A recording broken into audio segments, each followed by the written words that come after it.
জায়গা আছে, দক্ষিণ প্রান্ত দিয়ে যারা ঢুকছেন তাদেরকে বারবার অনুরোধ করছি আপনারা পশ্চিম প্রান্তে চলে আসেন, সামনের দিকে চলে আসেন। এই খোলা মাঠেই আমরা সামনের দিকে অনেক জায়গা অনেক আরামে দাঁড়ানো যাবে, আপনারা অলরেডি দেখেছেন প্রচুর জায়গা খালি আছে। বাংলাদেশের বিভিন্ন প্রান্ত থেকে বিভিন্ন জায়গা থেকে যে যেভাবে পেরেছে আপনার সেভাবে আপনাদের সহযোগিতার জন্য অনেক ধন্যবাদ এবং কৃতজ্ঞতা। বেগম খালেদা জিয়াকে শ্রদ্ধা জানাতে তার জানাজায় উপস্থিত হয়েছেন।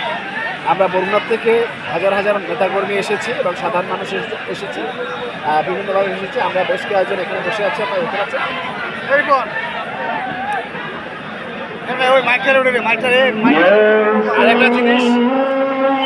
আরেকটা জিনিস আপনাদেরকে একটু সাবধান করছি, এখানে বিভিন্ন রকম ভুয়া মিডিয়া রয়েছে।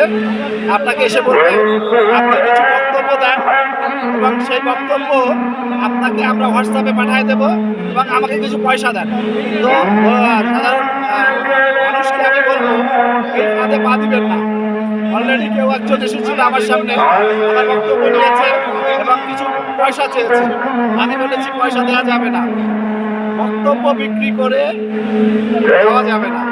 সবাই সাবধান থাকুন, ভালো থাকুন। ইনশাআল্লাহ আমরা খালেদা জিয়ার জানাজার নামাজ শেষ করে আমরা বরুণার উদ্দেশ্যে রওনা হব।